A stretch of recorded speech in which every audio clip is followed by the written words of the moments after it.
Ici, elle est en mode confort. Elle est en mode confort. Et ça va, hein? C'est très confortable. Oui, oui. Donc c'est vrai qu'en confort, comme ça reste une voiture. Voilà, silence. Bon, évidemment, elle est un petit peu plus ferme avec les 19 pouces, ça c'est clair. Et les sièges Recaro, enfin les sièges, je dis Recaro, les sièges baquets, qui lui donnent un peu plus de fermeté. Mais bon, on a quand même une voiture qui est franchement utilisable au quotidien. Alors cette dualité, oui, de pouvoir être à la fois, si tu as envie de t'amuser, tu mets le mode Sport Plus. Oui. Et si tu veux, comme tu dis... oui, un petit peu, on va dire cruiser, bah, tu te mets en confort. Ou même utiliser bêtement tous les jours, ceux qui veulent vraiment... Ah bah tu dois faire de longs trajets, c'est sûr, tu dois descendre, allez, je sais pas moi, aller en vacances, bah, tu te mets en confort et sur l'autoroute tu n'entendras rien parce qu'elle est très silencieuse. Les freins, on n'en a pas parlé, freins qui sont badgés AMG, donc manifestement ils n'ont pas pris, on va dire, de sous-traitants de type Brembo ou autre. Donc ils se sont servis en interne et c'est AMG qui leur a concocté les freins qui sont surpuissants d'ailleurs. Ce sont des disques ventilés, j'ai pu le remarquer. Et c'est vrai que nous avons voilà, une puissance de freinage qui est absolument remarquable.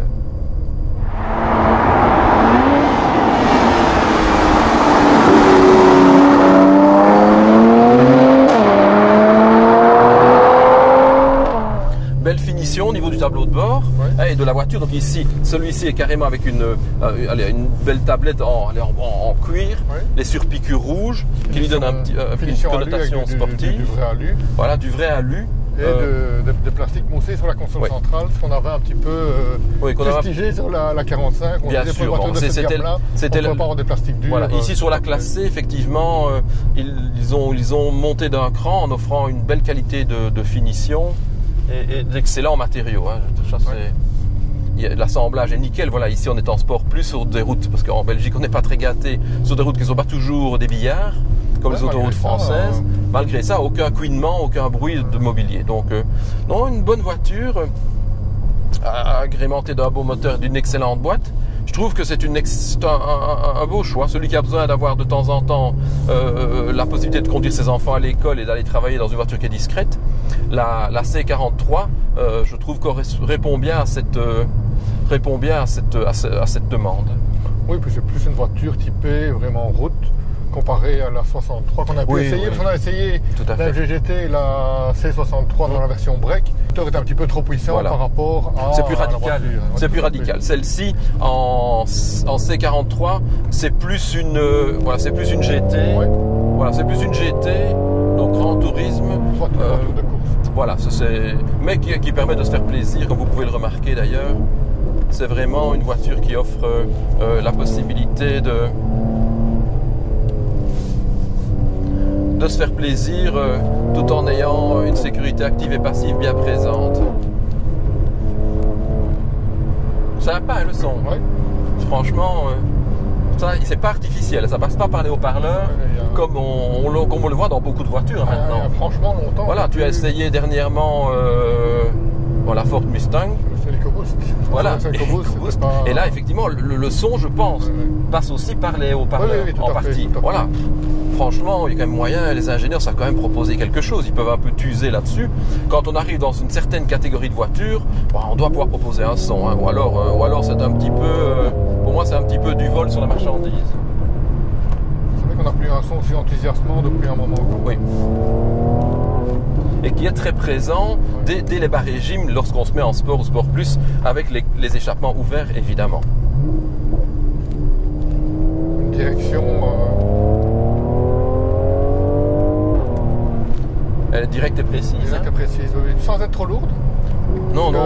On a dans certaines marques qui alourdissent volontairement la direction finalement pour pas grand chose que de donner l'impression de sport. Ouais. Ici, sans être trop lourde, elle est vraiment bien précise. Et elle est adaptative, on le sent. Hein. Quand on a modifié les paramètres de fonctionnalité du véhicule, on a vraiment perçu que la direction se raffermit un petit peu en sport plus. Moi j'aime bien, il n'y a rien à faire, même si elles sont de moins en moins, de plus en plus confortables, on va dire. Moi j'aime bien les suspensions qui sont quand même dures. Ça me donne aussi une impression de sportivité. Oui, oui, clairement.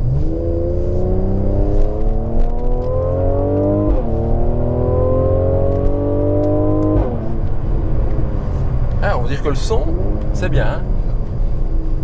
Je dirais que c'est même presque... Il est presque plus enivrant que celui de la 991. Ouais. Hein? Je sais pas ce que tu en penses. En tout cas, par régime.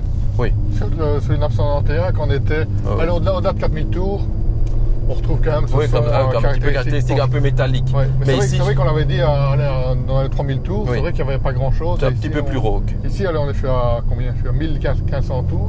Et voilà, on a un son quand même on a un rendu. Présent, Esthétiquement, cette forme de goutte d'eau, c'est sympathique. Oui, ben ils ont un beau style, je trouve. Maintenant, c'est le style qui est épuré chez Mercedes, bien sûr, donc qu'on retrouve sur la classe E coupée, qui est très belle, et sur la classe S coupée. Donc il y a une continuité de la ligne. Moi, j'aime bien cette ligne, je le disais. Bon, elle correspond à la clientèle Mercedes. Ici, ils ont accentué quelques éléments, on va dire, pour lui donner une petite touche de sportivité, mais sans excès, avec le spoiler avant, avec la fine lame en dessous, avec le petit becquet de coffre, avec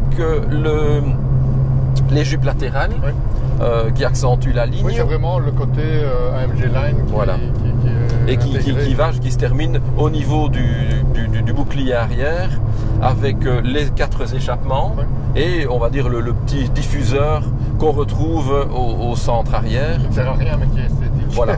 Et dans le cas présent, en gris acier, avec ces petits éléments noirs que nous avons donc au niveau de la lame, au niveau de l'extracteur, au niveau des rétroviseurs, c'est une petite connotation un peu plus typée, avec le grand toit ouvrant également qui est également lui sombre, donc ce qui donne une esthétique racée, bicolore, gris acier noir. Moi le design j'aime vraiment bien. Oui, hein. Pour ce que je ne suis pas fan du design de la classe C classique, les phares arrière, je n'arrive pas à m'y faire. Tout à fait. Ici, je trouve que le design des phares arrière est quand même réussi. C'est vrai qu'on avait pu lire au départ que ça ressemblait un petit peu à d'autres voitures. Mais finalement, moi, je trouve ça assez... c'est élégant. Ça, c'est beau. Voilà, c'est ça. Je veux dire, c'est élégant. Donc, c'est ce qu'il... c'est quand même la signature de la voiture. Et donc, on arrive à la note finale. Oh, je lui mets 4 étoiles. Je lui mets 4 étoiles. Je trouve que cette voiture est réussie. Voilà, je le disais, réussie, esthétique. Elle est élégante, elle est raffinée, elle est sportive. Donc les petits points de détail négatifs sont plus des. On peut pas contester le niveau atteint maintenant par ces fabricants allemands. Au niveau de la finition et des produits proposés. C'est un point négatif à mettre, c'est plus au niveau un peu ergonomique. Oui. Bien sûr les prix, mais ça voilà, on est chez les prix un petit peu, évidemment, peut-être l'accessibilité aux places arrière.